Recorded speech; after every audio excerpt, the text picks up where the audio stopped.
Welcome to World Update on the Persecuted Church with Release International. In this edition, I crossed the border with 4 people from the village. It was snowing and we got lost. 2 Chinese men appeared in front of us holding knives. They tied us with ropes and took us to the cave in the mountains. They were traffickers who wanted to sell us. plus news of the persecuted church from around the world.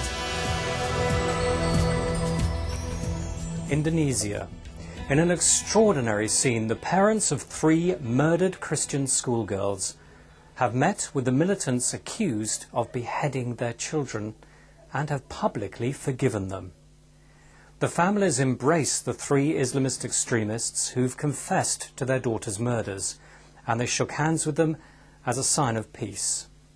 The 3 defendants expressed their deep sorrow, according to Asia News. Indonesia's vice president has hailed the meeting as an opportunity to bring peace. Militants beheaded the 3 girls as they were walking to their Christian school in Poso. A 4th girl escaped but suffered serious machete wounds. The court heard that the machete attacks were plotted in the library of an Islamic school. Muslim and Christian leaders in Poso are meeting to discuss ways to rebuild peace in their troubled region. A South Korean aid worker has just been released after serving nearly 4 years in a Chinese jail for trying to help North Koreans flee their troubled country. Choi Yun-hung was arrested in 2003 for helping 30 North Koreans try to escape from China to South Korea by sea.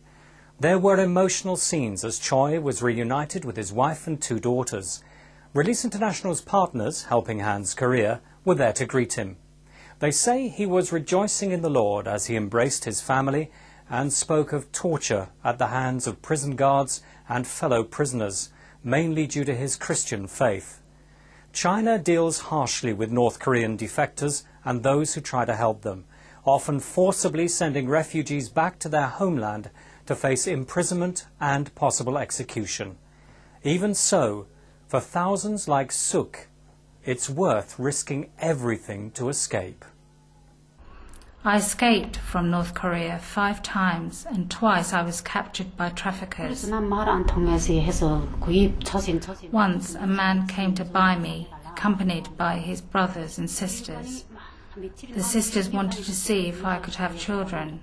They removed my clothes and examined me. They bought me and took me to their home. In the village, there were 3 other North Korean women. After a week, I managed to escape. Christians are not allowed to have a Bible. They're not allowed to gather. And if it is revealed that a family is Christian, then not only the one who has committed this state crime would be taken off to a reform institution or a political prison camp, but that individual's children and their parents. So 3 generations. Some people say that it is possibly the most severe Christian persecution that exists in the world.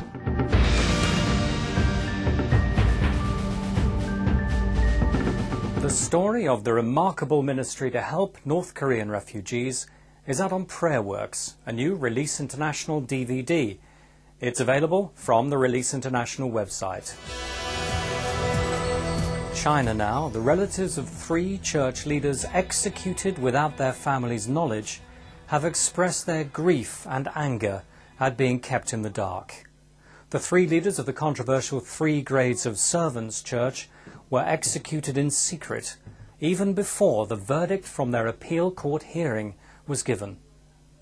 They claimed in court their confessions had been extracted under torture, and the sister of one of the executed leaders has since been detained for exposing the torture her brother suffered. According to the Epoch Times, she too has been tortured to the point of mental breakdown. Australia. 2 Christian pastors have won an appeal against a court ruling they claim was an attack on freedom of speech and religious debate. Pastors Danny Scott and Danny Nalaya found themselves in court after staging a private seminar for Christians to discuss Islam. They were accused of vilifying Islam by Muslims who'd come to the seminar uninvited to gather evidence against them. The Court of Appeal has ordered a retrial and has overturned an order banning the pastors from speaking about Islam. It stopped short, however, of ruling that the law was unconstitutional. The pastors were charged under a new state law similar to the religious hatred bill proposed for the UK, which was defeated in Britain by just one vote. Pastor Danny Nalaya believes the UK had a narrow escape, as the law could have banned frank and open discussion on religion. We paid a price, but how many nations are being saved through this? New Zealand? So in Australia, we have so many different states, South Australia, Western Australia, New South Wales, all they abolished the law, or they did not take the law into Parliament because of Victoria.